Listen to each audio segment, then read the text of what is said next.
இங்கே பாருங்கள் எத்தனை காலங்குட்டி போகுது. இந்த ஒன்று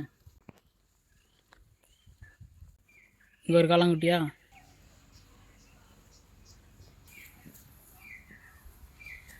எப்படி போ.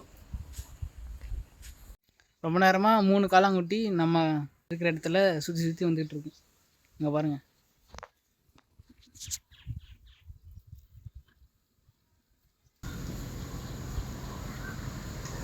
இந்த என்னமோ நம்ம ஆடு மாடு கோழி மேய்க்கிற மாதிரி சுற்றி வாக்கிங் போயிட்டுருக்க மாதிரி போயிட்டு.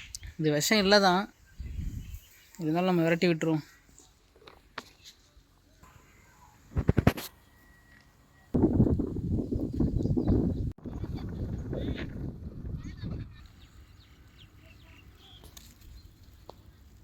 இதில் இன்னொரு ஆச்சரியம் என்னென்னா, நான் வந்து 2 பயிர் கடைசியாக வேர்க்கடலை போட்டு அது கூட ஊடு பயிராக தெனை விதைச்சிருந்தேன்.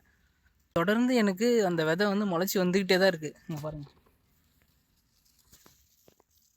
கிட்டத்தட்ட இந்த மாதிரி நிறைய தெனை வந்துட்டு தான் இருக்குது. களை வெட்டிட்டாங்க, செடி தெரியாமல் வெட்டிட்டாங்க.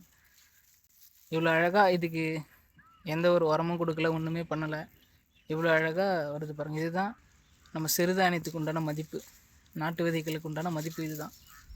ஜஸ்ட்டு நீங்கள் விதைச்சி விட்டால் மட்டும் போதும். நம்ம இது சிறுதானியத்தை பற்றி தனியாக ஒரு வீடியோவே போடுவோம். எவ்வளோ அழகாக இருக்குது பாருங்கள் பார்க்க.